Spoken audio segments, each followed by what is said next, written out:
Supercrack Estrella presenta. ¿La Torre de Babel sería una vimana?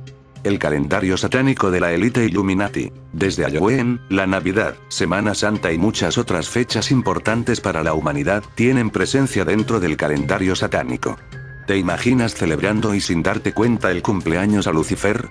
No dejes de ver el conjunto de días especiales para las asambleas satanistas de todo el mundo. Los siguientes son los principales días de fiesta, llamados sábados, que comparten el satanismo y la Wicca. En las asambleas satánicas, los días de fiesta que conllevan al menos los rituales que deberías conocer por tu propia seguridad, pues se piensas que muchas desapariciones en el mundo tienen alguna relación con todo esto. Para que el video no sea censurado solo usaré el término ritual sin especificar más detalles, pero seguro que ya te puedes imaginar que detrás de un ritual no hay nada bueno. Que muchos de estos rituales sean en días festivos religiosos es porque a los satanistas les gusta realizar la inversión de las cosas, lo que es blanco es negro, lo que es bueno es malo, y lo mismo hacen con la religión cristiana, tomando muchos días sagrados para realizar la inversión y convertirlo en algo pagano. A continuación el listado de las principales fechas que componen el calendario satánico y que son las siguientes. Como hemos reiterado repetidas veces, los satanistas creen que los números contienen un poder inherente. Por ende, ellos ordenan literalmente sus vidas por la numerología ocultista. La numerología es también un componente clave en la astrología, otro sistema de adivinación que los satanistas observan muy de cerca. El calendario ocultista se divide en cuatro segmentos de 13 semanas cada uno. El número 13 es considerado divino por los ocultistas debido a un par de razones. 1. La Biblia le asigna al 13 el significado de rebelión contra la autoridad establecida, además de la depravación que causó Satanás al rebelarse contra Dios. 2. Los ocultistas le asignan al 6 la representación del número del hombre, y el número 7 para representar la perfección divina. Así que, una persona que sube la escalera de Jacob hacia la autoperfección en el reino de lo oculto, el número 13 representa el estado de perfección divina, la autoalcanzada perfección, e iluminación, 6-7 igual 13. Así que, el calendario ocultista se compone de 4 períodos de 13 semanas cada uno.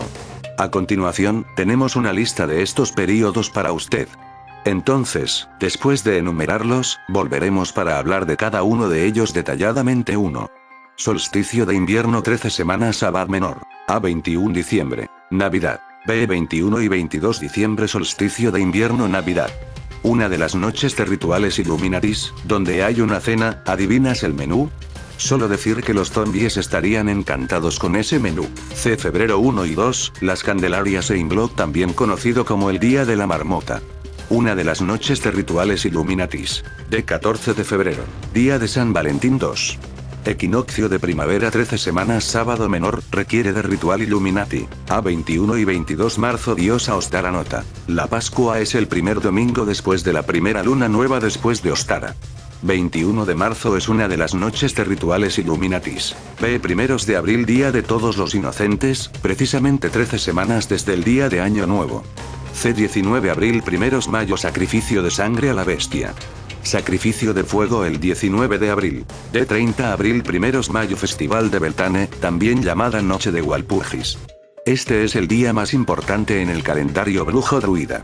El 1 de mayo es la segunda festividad más sagrada de los Illuminati. Se requiere de ritual Illuminati. 3. Solsticio de verano 13 semanas cuando el sol alcanza su punto más septentrional en su viaje por el cielo. A 21 y 22 junio solsticio de verano. B 21 de junio, Lita es una de las noches de rituales Illuminatis. C 4 de julio, día de la independencia de los Estados Unidos, es 13 días después del día de Lita y 66 días a partir del 30 de abril. D 19 de julio, 13 días antes de Lugnasa. E 31 julio primeros agosto Lugnasa, gran festival del Sabbat. Agosto una de las noches de rituales Illuminatis. 4. Equinoccio de otoño. 13 semanas, Sabbat menor, pero requiere de ritual Illuminati. 21 de septiembre. Mabon una de las noches de ritual Illuminati. 21 y 22 septiembre equinoccio de otoño. C 31 octubre Samaín, también conocido como Halloween o Hallowe'en, víspera del Día de los Santos. Esta fecha es el día más alto en rituales Illuminati, así que ojo ese día. Considere las raíces paganas de nuestros símbolos populares de Navidad. 1. Árbol de Navidad. El árbol sagrado del dios del invierno. Los druidas creían que el espíritu de sus dioses estaba en el árbol. La mayoría de los antiguos paganos sabían que el árbol representaba la reencarnación de Nimrod en Tamuz. Los paganos también ven al árbol como un símbolo fálico. Recordar que ya realicé un video hablando de Nimrod, y de cómo el CERN y su élite ocultista pretende su reencarnación. 2. Estrella Pentalfa, la estrella de 5 puntos. El pentalfa es un símbolo poderoso de Satanás, seguido solo del hexagrama. La estrella es el símbolo sagrado de Nimrod, y no tiene nada que ver con el cristianismo. 3. Las velas representan el fuego recién nacido de los dioses del sol. Los paganos del mundo sobreestiman y usan las velas en sus rituales y ceremonias. Ciertos colores se toman para representar poderes específicos. El uso extenso de las velas es usualmente una muy buena indicación que el servicio es pagano, no importa lo que sea el exterior. 4. El muérdago es la planta sagrada de los druidas, simbolizando las bendiciones paganas de la fertilidad. De esta manera, besarse bajo el muérdago es el primer paso en el ciclo reproductivo. Las brujas también usan las bayas blancas en pociones. 5. Las coronas son circulares, y así ellos representan los órganos sexuales femeninos. Las coronas están asociadas con la fertilidad y el círculo de la vida. 6. Santa Claus. Antiguos satanistas me han dicho que Santa es un anagrama de Satán. En la nueva era, el dios, Sanakamura, es más que definitivamente un anagrama para Satán. Los atributos y poderes místicos asignados a Santa están misteriosamente cerca de aquellos que posee Jesucristo. Hemos escrito un perenne artículo favorito describiendo estas similitudes. En los próximos 15 años, si el tiempo llega, cambios dramáticos van a revolucionar el mundo en que vivimos. Hay un cambio extraordinario que se viene en las naciones. Megaciudades crecerán en el medio de la nada. La gran mayoría de la población del mundo vivirá en grandes y abultadas ciudades. Si pensamos que Nueva York, Los Ángeles, México City, y Tokio son grandes ciudades, esperemos unos pocos años y veremos ciudades mucho más grandes. Esto es relativamente nuevo o por lo menos no ha trascendido, pero el desarrollo que se repetirá en la historia tal como lo describen las escrituras, cambiará el modo en el cual el mundo funciona. Ya hay un alejamiento de la soberanía nacional y la identidad de las naciones. En lugar de naciones como las conocemos hoy, la fuerza de las políticas mundiales se están dirigiendo a los poderes emergentes de ciudades y ciudades-estado. Como en la antigua Babel, en la época medieval de Europa, el nuevo orden mundial se está formando mientras millones de personas se concentran en ciudades que se edifican para alojarlos a todos. Esto no debería sorprender a un estudiante de profecía bíblica. Los principios históricos de Babel, la época medieval, están siendo resucitados en nuestro contexto moderno y cambiarán todo lo que hacemos, incluyendo finalmente, nuestra forma de adoración. Y no esperen que estas ciudades respeten vuestros derechos privados, libertad de expresión y libertad religiosa. No están interesados en ustedes como personas.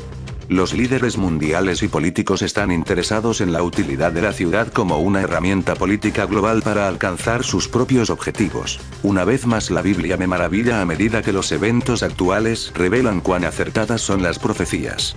Las mismas historias de la Santa Escritura son proféticas. Tal vez la más relevante para nuestro estudio, es la historia de Nimrod y la Torre de Babel, la que nos muestra exactamente los propósitos y aptitudes de los que planean la estructura emergente del nuevo orden mundial en el cual estamos viviendo. Satanás trató de provocar un golpe de estado para controlar al mundo tan pronto como fuese posible después del diluvio. Los descendientes de Cam se rebelaron contra el Señor y construyeron una ciudad. Génesis 11:2 nos dice que los descendientes de Cam cuando salieron de Oriente, hallaron una llanura en la tierra de Sinar, y se establecieron allí. Habían vivido en las montañas con sus hermanos, los descendientes de Sem y Jafet, que eran temerosos de Dios. Pero los descendientes de Cam no eran felices al vivir con ellos por sus enseñanzas y sus ejemplos los molestaba. De modo que decidieron irse a otro lado, donde la restricción de la ley de Dios no llegara. La llanura de Sinar a la ribera del río Éufrates era hermosa y fértil, y aquí podían prosperar. Decidieron edificar una ciudad con una torre de tal magnitud que sea una maravilla del mundo. El versículo 3 y 4 nos dice que se dijeron unos a otros: vamos, hagamos ladrillo, cozámoslo con fuego. Y les sirvió el ladrillo en lugar de piedra, y el asfalto en lugar de mezcla. Y dijeron: vamos, edifiquemos una ciudad y una torre, cuya cúspide llegue al cielo, y hagámonos un nombre, por si fuéremos esparcidos sobre la faz de toda la tierra. De estos versículos aprendemos algunos puntos importantes. Primero, querían un nombre propio. En otras palabras, eran orgullosos, lo cual siempre lleva a la rebelión. No estaban satisfechos con el nombre de Dios. Querían uno propio. Segundo, su meta era prevenir que la gente se estableciera en colonias. Esto era justo lo opuesto a lo que Dios les había dicho que hicieran después del diluvio. Dios dijo: fructificad y multiplicaos, llenad la tierra. Génesis 9:1. No debían llenar la tierra de ciudades. Esto los llevaría rápidamente a la maldad del mundo antes del diluvio. No debían concentrarse en grandes metrópolis porque Dios conocía que su orgullo y egoísmo los llevaría lejos de su ley. El resultado sería la opresión, violencia y solamente de continuo al mal. En lugar de seguir las directivas de Dios, estos hijos de Cam querían mantener a todos en un solo lugar. Nimrod era su líder en esta rebelión y era muy ambicioso. No solo quería un nombre propio, sino que quería ser el monarca de un imperio mundial. Moisés dice que Nimrod llegó a ser poderoso en la tierra, y vigoroso cazador delante de Jehová. Génesis 10:8-9. Esto significa que estaba en rebelión contra Dios y su ley. Pero la Biblia nos dice que Nimrod era increíblemente ambicioso. Comenzando en Génesis 10:10, vemos que fue el comienzo de su reino Babel, Erech, Akkad y Calne, en la tierra de Sinar. Estas son las ciudades que fundó. Y Babel era el centro de su gobierno. Esto no era todo lo que Nimrod quería. Veamos lo que dice Patriarcas y Profetas p.112. Pero estos constructores de la Torre de Babel decidieron mantener su comunidad unida en un solo cuerpo, y fundar una monarquía que a su tiempo abarcara toda la tierra. ¿Escucharon esto? Esta gente rebelde y malvada planeaba controlar al mundo entero desafiando a Dios. Moisés nos dice en los versículos 11 y 12 que de esta tierra salió para Asiria, y edificó Nínive, Rehobot, Cala, y Resen entre Nínive y Cala, la cual es ciudad grande. Los ángeles caídos y los hijos de Cam durante su caída al infierno, algunos de los ángeles rebeldes dudaron o se arrepintieron de haber dejado de adorar a Dios y de haberse mantenido inmóviles, observando con alegría su propia belleza. Estos ángeles caídos recibieron como morada una montaña alta, solitaria e inaccesible, situada en el Oriente Próximo, que luego del diluvio universal desapareció y se transformó en el Mar Muerto. Estos espíritus malignos tenían la facultad de influir sobre los humanos que se apartaban de la providencia divina. Después del diluvio, los demonios desaparecieron de la zona del Mar Muerto y se dispersaron por los aires. Solo en el juicio final serán arrojados al infierno. Después del diluvio, las mujeres descendientes de Cam mantuvieron relaciones con los ángeles caídos, y por eso hubo en esa tribu muchísimos posesos, magos y hombres poderosos según el mundo. La mezcla de humanos con ángeles dio como resultado individuos de elevada estatura, llenos de audacia y desenfreno, que luego fueron adorados como dioses por los pueblos paganos. Las primeras mujeres que mantuvieron relaciones con estos demonios eran conscientes de lo que hacían, las demás no, pero lo tenían metido en la carne y en la sangre, como otra culpa de origen. La construcción de la torre. Los descendientes de Cam, el hijo menor de Noé, concibieron la idea de construir la torre como una forma de resistir a la voluntad de Dios y hacerle frente. Libro del Génesis 11:1-10, fue fruto del orgullo, pues los cananeos, como los ángeles caídos, habían dejado de mirar a Dios y de alabarlo para concentrarse en su propia inteligencia y en sus bondades. Querían que las futuras generaciones los vieran como hombres poderosos y atrevidos, por llevar a cabo una de las obras más grandes y más fuertes de toda la historia. Nunca pensaron en glorificar con su trabajo a Dios, solo buscaban glorificarse a sí mismos, por ello, nuestro Señor no les permitió concluir con su labor. Dijeron: vengan, vamos a construir una ciudad y una torre que llegue hasta el cielo. De este modo nos haremos famosos, y no tendremos que dispersarnos por toda la tierra. La torre estaba ubicada sobre una altura extensa, en una llanura de la región de Sinar, y uno tardaba 2 horas en darle toda la vuelta. Había 25 caminos que llevaban al segundo piso, y que correspondían a cada uno de los pueblos que participaban en la obra. En caso de guerra, los vecinos de las ciudades que habían intervenido en la edificación de la torre podían tomar el camino que les correspondía y refugiarse en el segundo piso, sin problemas. Estos caminos servían para reforzar la base de la torre y para subir los materiales de construcción. En el interior se dedicaban a idolatrar a distintos dioses, como Baal, el dios del sol; Enlil, el dios del viento; Enkioi, dios de las aguas dulces subterráneas; Sin, el dios Luna. Ishtar, la diosa del amor y de la guerra, entre otros. Cada día, las efigies de los dioses recibían 2 comidas mayores y otras 2 menores. Se les alimentaba con pan, dátiles, carneros, terneros, bueyes, corderos, preparados según las mejores recetas culinarias. Asimismo, bebían diversos tipos de cerveza, vino dulce y leche pura. Una multitud de personas vivía en la base de la torre. Además de los habitantes y albañiles, todo el tiempo subía y bajaba una gran cantidad de camellos, elefantes, asnos y otras bestias de carga. Los caminos eran tan anchos que no se molestaban los unos a los otros. En la obra había sótanos, cámaras y pasadizos, todo hecho de ladrillos cocidos al fuego. La torre estaba dedicada a los hombres y no a Dios. El edificio estaba hecho con un arte exquisito, los caminos eran tan blancos que relumbraban a la luz del sol, lo cual les daba un aspecto majestuoso. De hecho, la obra habría permanecido como un recuerdo de la unión de los hombres, si durante su elaboración se hubiese tenido en cuenta a Dios. Pero el trabajo de la torre fue emprendido a causa de la soberbia. Nemrod, hijo de Cush, nieto de Cam y bisnieto de Noé, convenció a los demás de que no le dedicaran la torre a Dios, pues la felicidad de la humanidad no provenía del cielo, dijo, sino del propio esfuerzo. Este rey quería apartar a la gente del temor de Dios, para hacerla depender de su poder como monarca. Era el rey de Mesopotamia.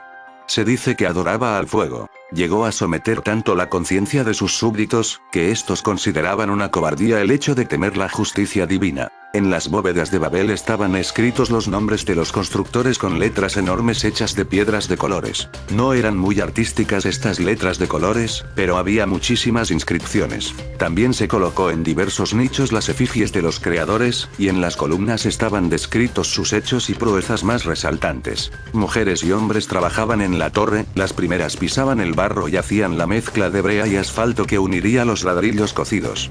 Esta mezcla evitaría el paso del agua en caso de lluvia. Llevaban la cabeza cubierta, mientras que los varones trabajaban con el torso desnudo y llevaban en la cabeza una gorra adornada con un botón. La torre de Babel era tan alta, que de un lado hacía un frío extremo por la sombra que proyectaba y del otro un calor intenso por el sol que relumbraba sobre sus torres y caminos. Se trabajó a lo largo de 30 años y solo se llegó a edificar 2 pisos del proyecto. La anchura de la torre era tal que, a pesar de la altura del edificio, parecía a la vista ser menor de lo que realmente era. Cuando comienza la confusión, de pronto, apareció entre las personas que construían la torre, Melquisedec, un ángel del Señor que llevaba ropas sacerdotales. Era considerado como un sabio, un profeta y un rey de alta jerarquía, y se ocupaba siempre de enseñar, aconsejar y dirigir a las tribus y a los pueblos. Había construido un albergue compuesto de tiendas, escaleras y galerías, cerca de la ciudad de Salem. Pertenecía al coro de ángeles que se encargan de velar por los países, comarcas y pueblos, quienes llevaban, por lo común, mensajes a los patriarcas de la antigüedad. Melquisedec se presentó ante los maestros y dirigentes de la torre y les echó en cara su orgullo, anunciándoles un castigo divino si no cambiaban de conducta. Desde entonces empezó la confusión de ideas. Los hombres que hasta ese momento habían trabajado tranquilamente, comenzaron a vanagloriarse de su sabiduría y sus obras. Se gloriaban de sus aportes a la construcción de la torre y reclamaban privilegios y exenciones, enfrentándose unos contra otros. Al inicio se pensó que eran solo 2 pueblos los que mostraban descontento y rebeldía, pero pronto se vio que todos estaban desunidos. Hubo una riña y muchos resultaron muertos o heridos. No llegaron a entenderse ni a hacer las paces y los obreros y dirigentes se dispersaron por toda la faz de la tierra. Nemrod, que demostraba un desprecio absoluto hacia Dios, construyó la ciudad de Babilonia, con las piedras que quedaron de la base de la torre de Babel. En el idioma hebreo, Babel quiere decir confusión, aunque algunos estudiosos sugieren que también podría significar puerta de Dios. La torre de Babel sería una vimana. Solo 300 años se pasaron después del diluvio cuando las personas perversas decidieron nuevamente rebelarse contra Dios. El líder de aquella generación era el rey Nimrod, monarca poderoso y fuerte. En su arrogancia, afirmaba ser un dios, porque quería dominar el mundo entero. Por eso, persuadió a las personas a no obedecer al Creador. Nimrod sugirió: vamos a construir una ciudad en la que viviremos todos juntos, en medio de la ciudad, levantaremos una torre muy alta. Si Dios envía otro diluvio, subiremos en ella para quedarnos a salvo. Hasta entonces, todos los habitantes de la tierra hablaban hebreo. Dios descendió con sus 70 ángeles. Cada ángel hizo que un grupo de personas hablara una lengua diferente. Los ángeles esparcieron a las personas por todo el mundo. Esta generación es llamada Dora Aflaga, generación de la dispersión, porque fueron dispersados por Dios. Hace pocos años, los chinos descubrieron en Lhasa, en el Tíbet, documentos escritos en sánscrito y los enviaron a la Universidad de Chandigarh para ser traducidos. La doctora Ruth Reina, de aquella institución, admitió que el material contiene instrucciones precisas para la construcción de astronaves. El ya citado Ramayana también detalla minuciosamente un viaje a nuestro satélite natural en un Vimana o Astra, que habría entrado en combate con una aeronave Ashvin. Había al menos 4 tipos diferentes de vimanas, algunos en formato de disco y otros similares a puros o cilindros largos. Los antiguos indios, que, por sí mismos diseñaron y fabricaron esas naves, escribieron manuales completos de vuelo sobre varios tipos de vimanas, muchos de los cuales todavía existen y fueron hasta traducidos al inglés. El Samara Sutradhara es un tratado científico que aborda todos los aspectos de la construcción y el viaje de esas naves. El juicio final vino en el 24º. Cuando Abraham, a campo cerca de Hebrón, tenía 99 años. El narrador del Génesis 18 lleva a Abraham, y también al lector, a un encuentro con seres divinos. Señor resolvió revelarle el propósito de aquel viaje: verificar las acusaciones contra Sodoma y Gomorra. Los eruditos han venido tratando de encontrar explicaciones naturales para la historia bíblica. La Biblia ahora pasa a llamarlos Malmisim, que suele ser traducida por ángeles, pero que de hecho significa emisarios. Los hombres dijeron a Lot: ¿quién más tienes aquí más allá de ti? Tus hijos, tus hijas, todos los tuyos que están en la ciudad, hazlos salir de este lugar porque vamos a destruirlo. Las ciudades, las personas, la vegetación, todo fue destruido por el arma de los dioses. La radiación afectó incluso a aquellos que estaban a cierta distancia. El patriarca estaba presenciando una Hiroshima, una Nagasaki, la destrucción de una llanura fértil y densamente poblada por armas atómicas. El año era 2024 a.C. En esa misma ocasión hubo la destrucción del espacioporto en la península del Sinaí, y la explosión dejó una radiación mortal que permaneció allí por muchos siglos. El principal objetivo del ataque nuclear fue la península del Sinaí. Pero la verdadera víctima, al final de todo, fue a Sumeria. Los arqueólogos de ese equipo descubrieron que los poblados que quedaban en las montañas alrededor del área fueron abruptamente abandonados en el siglo XXI a.C. y permanecieron desocupados por muchos siglos. Y más. Hasta hoy el agua de las fuentes que rodean el Mar Muerto son contaminadas por radiactividad, que según Elim Blake, en la cura de Josué y el milagro de Eliseo, es fuerte, bastante para provocar la esterilidad y otras enfermedades en hombres y animales que la ingerimos por muchos años seguidos. La muy famosa Torre de Babel, en Babilonia, Mesopotamia, y sus amplias sugerencias, misterios antiguos que solo se pueden comprender bajo el prisma de las rivalidades de los dioses de Sumeria, los extraterrestres del planeta Nibiru. Establecidas todas las instalaciones espaciales en sus puntos geográficos por el mandato del comandante Enlil, no todos se mostraron a lo largo de los tiempos en las áreas de influencia en que residían estas bases espaciales y los centros de control mediante los que se controlaba todo el tráfico aéreo de las naves Anunnakis. El díscolo e impaciente Marduk, hijo de Enki, se atrevió a intentar construir su propia base de lanzamientos para conectar directamente con Marte y Nibiru. La construcción se ejecutó en el principal centro de poder de Marduk, el dios nacional, en la ciudad de Babilonia, pero pronto acarreó el enfado de los otros dioses, seres llegados del cielo, con el resultado de la destrucción de la torre de lanzamiento de los Shem, cohetes espaciales, y la dispersión logística de los seres humanos creados por su avanzada tecnología genética. El donde y se decidió complicarlo para los hombres. Aún no podemos llegar a comprender con exactitud, en los tiempos actuales, todas las amplias posibilidades basadas en las palabras, pero es bien cierto que en la propia Biblia se nos advierte de que Yahvé era el amo del verbo, magia energética basada en el dominio de los sonidos. Creemos en la actualidad que lo sabemos todo, pero la historia de la antigüedad nos sigue clarificando que nuestros conocimientos son aún muy pobres. La ignorancia y la arrogancia humana solo siembran más ignorancia y más arrogancia entre la humanidad.